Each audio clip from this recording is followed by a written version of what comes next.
It's the Utah Angels. Another side of that, as I forgot to mention, because I forgot or was hypnotized or was sprayed, I don't know, was the lawyer that was talking to me, Stu, ended up pulling me over and actually talking to him on the phone. And I would obviously these guys do whatever Stu tells them because they're retarded.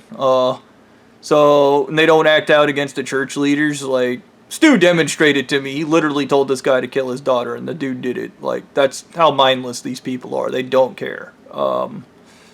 The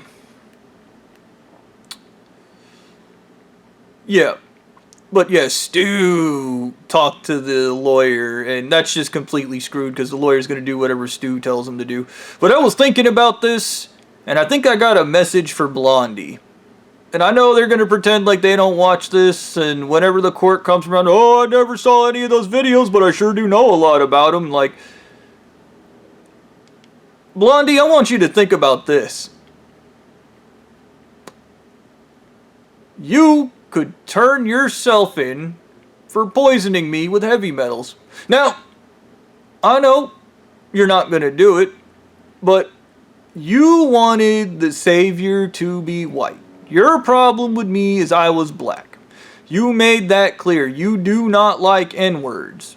You even expressed to me my sex harem are a bunch of N-words. Like, they're not members of the church. If you're not a member of a church, if you're not a member of their church, you're not a human being. Okay? According to them. And he expressed that to me, said these women aren't a member of the church, so therefore they're not human beings. Okay, so you got a sex harem you don't like, and all this other stuff. But think about this. You turn yourself in for poisoning me with heavy metals. I agree to let you do that. And then you use my presidential pardon. So look, all the women will be free and they'll think they'll be getting home and getting to their loving families and stuff. And then they'll be like, oh, Blondie's a god. Oh, praise Blondie. And then the devil, all of a sudden, you use my presidential pardon and you put him back in to the human trafficking and maximum delicious human suffering. You will be able to hurt so many people and get so much suffering, Blondie. So much. You don't understand how much pain you will cause. And you'll be loved.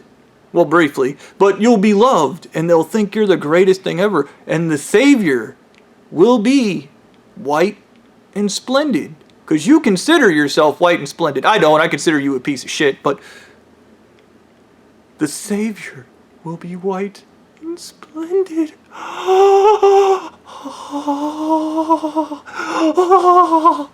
Think about it, Blondie.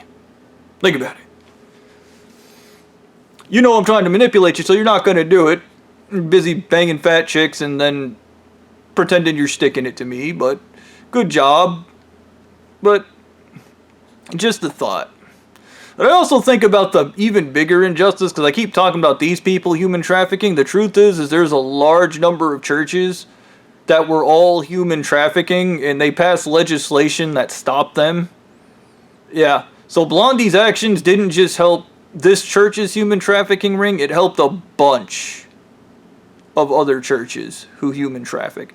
And here's the thing, all that shit about human trafficking you read in the media, the bullshit, the FBI goes, oh, they don't remember who was human. No, those people remember who was human trafficking them.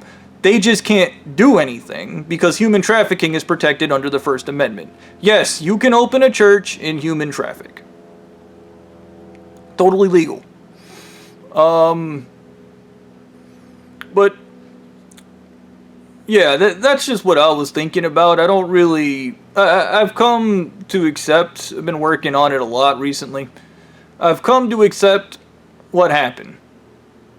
I realize these YouTube videos don't go anywhere, and I know the millions of church members that do watch this, they're gonna be like, he's stupid, he's crazy, he's lying, we don't do that, we're the good guys, we just do all the bad things. And the idiots will join the church, and once they get high enough up the ladder, they're gonna be like, oh, that guy that did those YouTube videos, he wasn't lying.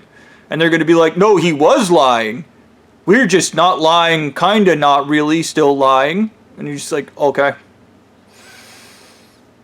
And I'm really, once again, this was a bad situation and it all happened by accident. That's the thing that does kill me is I was really like Mr. Magoo in this. I was continuously being poisoned with heavy metals and assaulted, and I still managed to do the right thing because these guys are just grossly incompetent in everything they do. But I also remember the blue-eyed guy. This was kind of funny. That kind of made me giggle a little bit. The blue-eyed guy at one point did this really hilarious thing that really made me laugh. He told me that he wished he could live like a normal life and he didn't have to constantly baby Stu. Cause like basically whenever anything happens that Stu doesn't understand, this guy has to be like a surrogate parent, but he can't be the parent because Stu wants to be in control. Stu wants to think like a 2-year-old, and every malignant narcissist, apparently they want to think like a 2-year-old, and they want to be in control, but they also understand there are just things that they don't fucking understand because their brain doesn't work right. So this thing that has no business being in control wants to be in control even though it doesn't need to be. This is why I believe everything is contradictory with the malignant narcissist, but I remember the blue-eyed guy explaining to me that he had hopes and dreams and stuff he wanted to do outside of be permanently tied to babysitting Stu's ass. And I bet all the blue-eyed guys that have to babysit the malignant narcissist feel the same. I bet they feel like, like parenthood's a temporary state where you have to constantly look after a kid and make sure it doesn't injure itself. For these guys, parenthood is eternal. And they are eternally going to be babysitting these people forever. Because these people, malignant narcissists, emotionally stunted people can't learn, so they can't develop. Okay, they are autistic. It is autism they have. Like, maybe the blue-eyed guys could work out a rotation system where they process the malignant narcissist psychological stuff for them later. Like, they switch off, they tag out. That way the blue-eyed guy could go pursue some kind of meaningful life or whatever. Because I bet all the blue-eyed guys are just miserable in the church. Like, you'd probably have to ask them. I mean, this stuff doesn't really matter, because, like, I've come to realize after witnessing and thinking, dude, the fact that Stu, like, I remember one of the times I was supposed to go to Utah, I didn't understand why I was supposed to go to Utah, I didn't understand any of this, I didn't know what was going on. Remember, my mind was wiped. I didn't fucking remember. And the other part is something, I believe it was the cadmium, but it could have been the lead, it could have been the aluminum, it could have been any of the heavy metals Blondie poisoned me with, for that matter. It causes memory problems, and you can look that up. It causes memory problems. So I would remember this stuff one day, forget it the next. I would remember something 1 hour, forget it the next. I would remember something 10 seconds, forget it the next. And like literally that's been my life. For the past 10 years I lived in a brain fog and my brain just did that. And that's why I believed I had Alzheimer's. I believed I had dementia and Alzheimer's and one of those things. I had one of those brain degrading diseases. And then one day I looked up, said you might have heavy metal poisoning, and I did EDTA, and that's how I got better. But like I said, it's all pointless now, but whatever. I got to have sex with a bunch of women, so there's that. Which I don't know how that works with Stu still murdering my girlfriends. I'm still going to be dating, by the way, so Stu's going to have a lot of work. I already told the blue-eyed guy I'm just going to keep finding women and dating them, and then Stu's going to kill him or the church is going to murder him. And then they're going to be like, we're going to get him as a human. And then I'm just going to kill myself before they can take me for a human sacrifice, because I think that'll be funny, because then they'll be like, we killed 150 women, and then Stu didn't even get him as a human sacrifice. And Stu will be like, blue-eyed guy, I need you to process this for me. I don't know how to lose. And he'll be like, Stu, you don't have introspective. Just don't think about losing. You'll be fine. And he'll be, oh yeah, that's why I think I always win, because I don't have introspective. I don't have the ability to process those things. Oh, that was close. I almost freaked out and started murdering people for no reason, blue-eyed guy. And the blue-eyed guy would be like, you're welcome, Stu. And he'll be like, yeah. I need to be in control, though. Yeah, totally. You're totally mentally stable. I do. I'm a god. I'm just very short, stupid. I've had to Bobby beat my ass way too many times to count. I fail constantly. But I could murder people. That means I have control. And the blue-eyed guy would be like, yes, Stu. That's exactly what that means. And Stu will be like, yeah. Oh, I was so scared. But I can't get him as a human sacrifice because he killed himself before I could get him. And the blue-eyed guy, yes, that's what that means, Stu. You failed. I didn't fail. No, I'm sorry. You didn't fail, Stu. You did great. I did great. I did. My dad loves me. Yeah, yes, Stu. Your dad loves you. He does. Totally. He loved you all in your ass. Anyways, these are, you gotta, some people might be, why do you have a sunny disposition? Like, why I take these things like a joke and I laugh. I've said it before, I have trouble processing anxiety and my nervous system is destroyed now. Like, whenever, there's a complete overreaction in my nerves whenever I think about this stuff because there's that much fear, anxiety, and just suffering stuck in my nervous system that it freaks out and I'm completely disassociative from it. So I'm like, oh, my nervous system's freaking out. Great. They completely destroyed that. 10 years of fucking heavy metal poisoning will do that to you. There's no fixing that. That's just going to be there forever.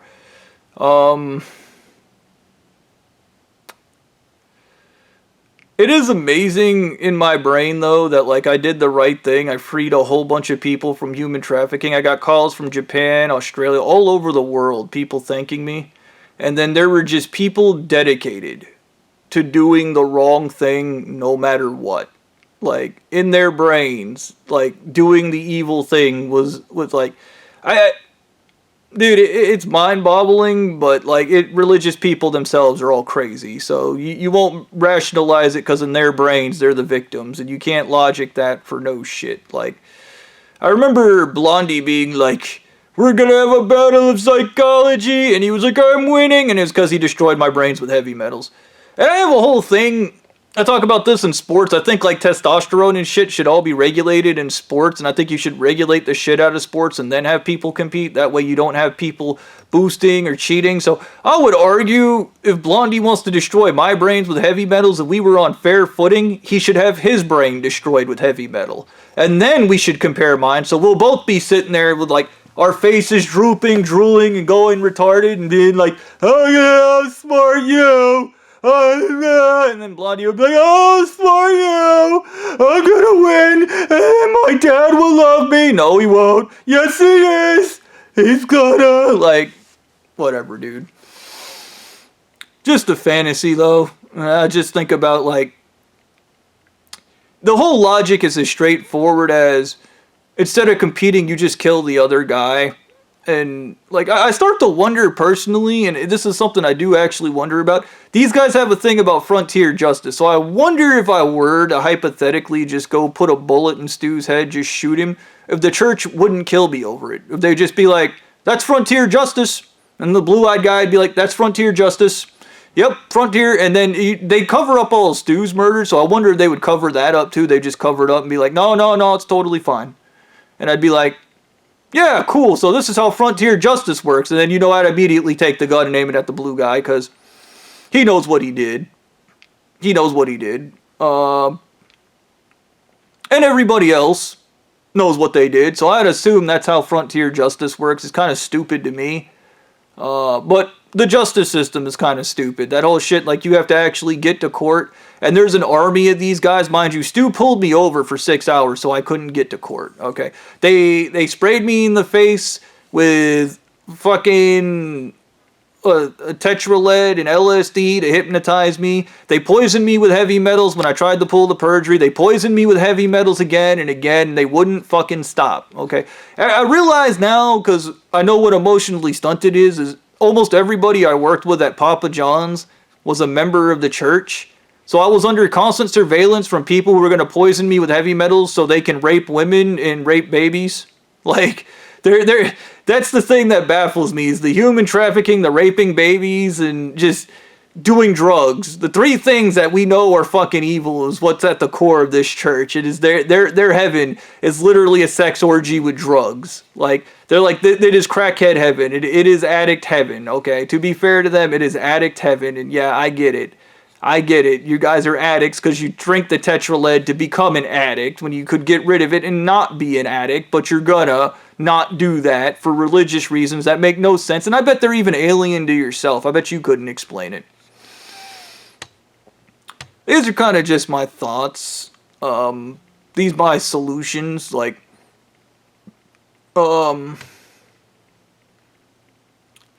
it is I don't know how it's a shock to the church that, like, when you say something like, there's an army of you and there's one of me, of course I'm gonna lose, and they seem to, oh.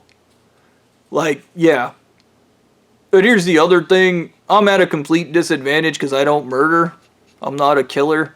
I'm not a violent, stupid person. I've been in a fight before. I've done all those things, but it's because other people assaulted me, but these people assault others, and then because there's more of them, because they can run and go get some dickhead from their church that's willing to fucking beat your ass or murder you because that guy did wrong, and you're not going to hold him to account because nobody holds these people to account for shit. Like, yeah. Even Rachel Johnston's mother is another anomaly because, like, that they murdered your kid and you did everything you could to help them. Why would you do that? Like, are you dumb? Are you stupid? Did you hate your kid? Are you mad about it? Are you upset? Did you not feel? Did you not think? Like, what is wrong with you? I don't know. It's that stupid shit. Even my cuddle buddy, I told her a million times to get out of the cult and she never fucking listened. It was always the cult's right, the cult's right, the cult. Even when they're blatantly doing wrong to her face, it's right, it's right. And I guess that's the trick of being in a cult. Like, you're moderately retarded. And to be fair to them, they're moderately retarded from having lead brains, so you can't reason with them. And I guess that's the whole reason you give them a lead brain, is to make sure they're completely unreasonable. It even says it, less agreeableness, meaning you can't communicate with them in any meaningful way. The only way you can communicate with them is by bashing their head in. Like, I don't really... I suppose it's whatever, like...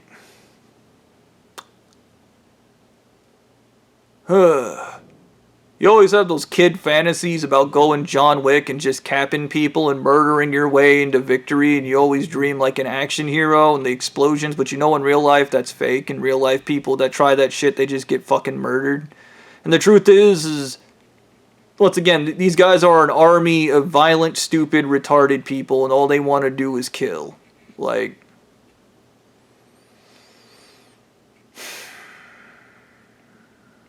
and do drugs. That's it. Their peak in life is drugs. Like, I don't get... like, I remember one of the wives said you could be popping LSD in a cardboard box and you would be in heaven. Like, why don't you guys do that? Why has it got to be human trafficking and as much human suffering? Sean Andrews told me you can make LSD really easy out of bleach and something else. I don't know why I don't remember what the other thing is, but you can apparently make LSD real fucking easy. And, like... yeah, you don't have to worry about, like, any of the other shit. Like, why don't you guys do that? Why has you got to cause so much fucking misery? Like, what are you doing exactly? I argue it's the control issues from being raped in the ass. Like, I don't know. Is that going anywhere with this? These are just my kind of troubleshooting solutions. Like, once again, if I'm under contract, I contact a lawyer, they tell the lawyer, we're gonna kill you! If you help him, you're gonna die! Like, okay. Great. Totally reasonable beings. And if you try to get out of the contract, we kill you! Like, okay. And once again, totally legal. And arguably a big chunk of this is the U.S. government's fault, but to be fair to the U.S. government, these people have been taking a hammer to their legislation for a very long time. It's a whole thing with Republicans. Let's say you build a car and it's perfectly functioning. They walk over and go, it's not perfectly functioning. And you go, no, it's perfectly functioning. I built it. It's not. And you go, and then they take a hammer to it and they're like, I told you it wouldn't work. I told you it wouldn't work. Now you know. I broke it. And then you're like, great. That's fucking wonderful. Thanks, asshole. Like, once again, it's funny these people are so willing to kill. If there is a God, you need to make good people that are willing to murder these people. Okay, just tell them they're going to get a fair trial in court and then just completely steamroll them and put them in a cell. Like, that's how you know God doesn't exist. I remember Anal Eating Mummy God was like, you're going to believe God exists by the time we're done with you. You guys are proof God doesn't exist. If he existed, he would wipe you people out. I don't know, maybe Anal Eating Mummy God will do that. You guys all kill yourselves, I'll believe in God. There you go. Fair exchange, fair dinkum.